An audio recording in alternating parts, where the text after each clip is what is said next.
ask for a very courageous volunteer, kasi hindi natin ito lalagay sa tubig, ilalagay natin to sa balat ng tao.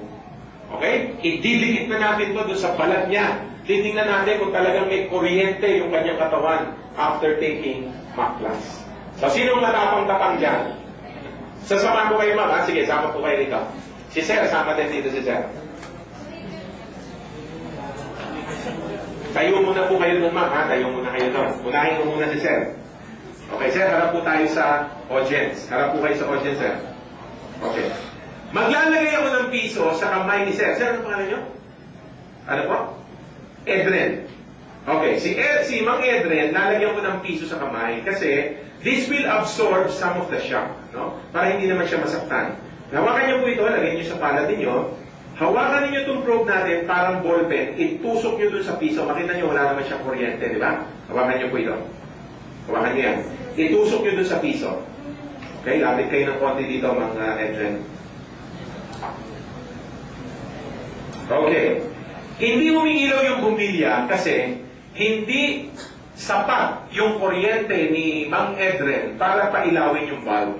Mababa yung kanyang bioelectricity. Now, what I'm going to do is to increase his bioelectricity by putting 3 drops of MAC Plus in a glass of water. Okay? Mang Edren, paiinumin ko po kayo, ha? Itusok nyo lang ng diretso yan, inumin natin itong tubig dahan-dahan.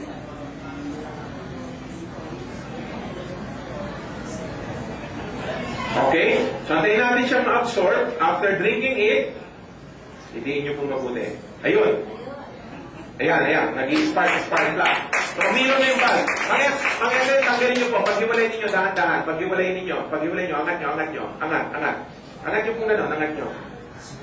Angat nyo po. Yan. Itusok nyo po dahan-dahan. Itusok nyo dahan-dahan. Sa piso, ha? Huwag sa balat. Pantayin nyo po. Pagpantayin nyo. Hindi nakadikit yung sa kabilang side. Ayan. Okay? So, the energy is already coming from his body. Ito, hindi ito conductivity tester kasi nanggagaling na yung energy dun sa kanyang katawan. Sige sir, pag-iwalay nyo na. Disconnect na. Alright. Dito lang po kayo sa gilid, no? Mag-Edren. Tatawagin ko naman si Ma'am. Ma'am, anong pangalan nyo po? Si Ma'am Taz. Okay, gawin lang po natin yung ginawa katulad ni Ma'am Edren. Hawakan nyo po ito. Parang ballpen, hawakan nyo rin dito sa kabila.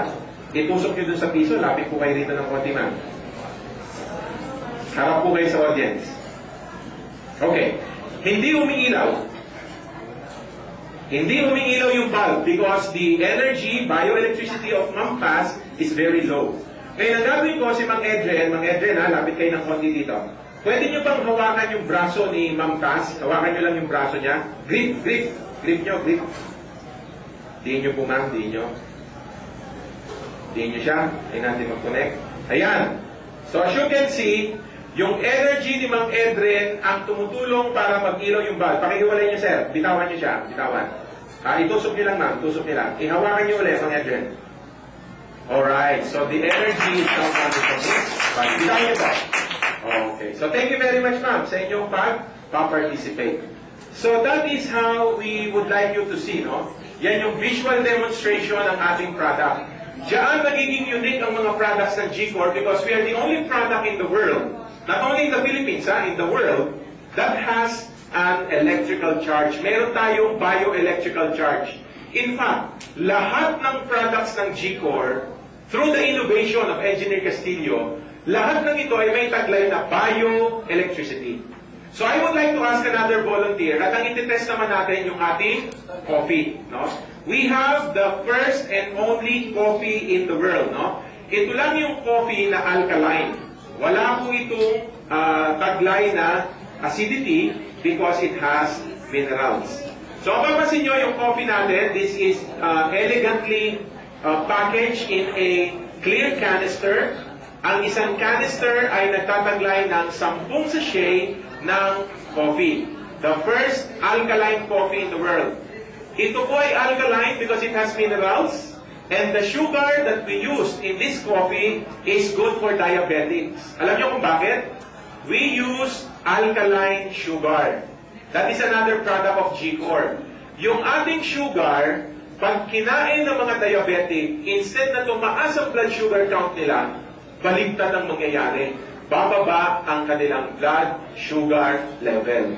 At yan yung sugar, nasa loob ng ating glucose. Alright. So we're going to demonstrate. Sir, talikod ka sa akin dito. Ikot ka dito sa akin. Ayan. Itusok niyo po. Tusok niyo doon. Okay. Mapapansin niyo, anong pangalan mo, sir? Russell. Si Russell, hindi siya nag-take ng MAC. What I'm going to do is to put direct contact into his skin, no, one sachet of the product. Ida-direct contact ko lang dyan. So, umiilaw na siya. Tatanggalin ko, ha, iangat ko, dahan-dahan. Okay? Ibabalik ko yung sachet. So, yun na. Nagpapailaw ito. Okay, sir, pakidisconnect. Alright, thank you very much sa iyong pag-volunteer. So, uminom kayo lagi ng kape kung if you feel like drinking coffee, but use alkaline coffee. The only coffee in the world that is non-acidic and has sugar for diabetics. Now, we also have, ating ascorbate. We also have another product. It's a sodium ascorbate solute product na truly, genuinely alkaline. Okay? Mapapansin po ninyo yung ating sodium ascorbate is elegantly packaged in sachet form. And this is very potent. Ang isang sachet ay may laman na 500 milligrams na sodium ascorbate, and one sachet can be diluted in 1 liter of water. So, mas matipid ito, mas economical itong gamitin. At ang mas pinakamahalaga sa lahat, mayroon itong energy. Okay? So, we would like to ask another volunteer, and we're going to show you how powerful this product is. So, who would like to volunteer? Meron nagtataas dito? Ma'am, kanina kayo ba yung nagtataas? Sige po, sali kayo. The same procedure yung ating gagawin.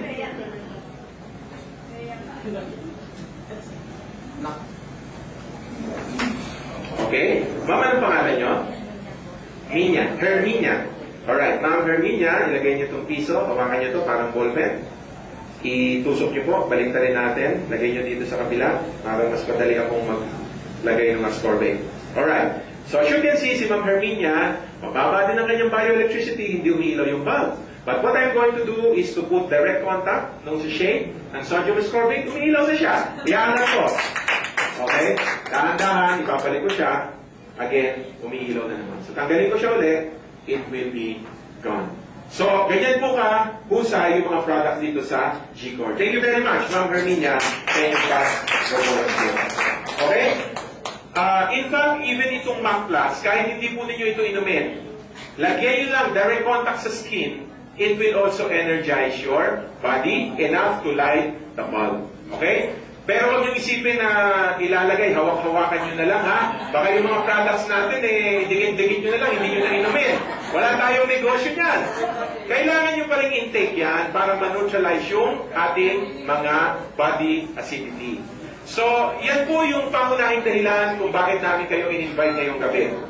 Kasi gusto namin burahin yung kaisipan ng maraming Pilipino na pag sinabing ang kumpanya Filipino Corporation, pag sinabing ang produkto ay local, ang laging nasa utak natin, low quality. Di ba pag narinig, saan gawayan? Gawayan dito sa Pilipinas, ay, pangit. Pero ngayon, we have shown you, right before your eyes, na ang isang produktong local, ang isang kumpanya, basta gawa at pinamumunuan ng isang henyo, pwedeng ipagmalaki. Hindi lang sa ating bansa, kundi sa buong daigdig. In fact, that is what our intention. That is our intention. We would like to be known not only here in the Philippines, but only in the international market. Alam niyo po, nakakalungkot. May mga kumpanya sa abroad, darating dito sa Pilipinas. Mga juice, mga supplements na juice. Narinig niyo na siguro, Goji. Binibili yun ng maraming Pilipino. After a few months, meron na naman from Canada, dumating dito ang pangalan Go-Yin. Goji, Go-Yin. Alam niyo, may bago eh. Few weeks ago lang, dumating dito ang brand name Goyo. O yan. Ginogoyo na lang tayo ng mga ibang bansa. Diba? Bili tayo ng bili thinking that they are more superior than our products. Pero ngayon, let us support, no? Let us support our Filipino, no? Partners, fellow men. Buy Filipino products. At hindi kayo mapapahiya, marami tayo.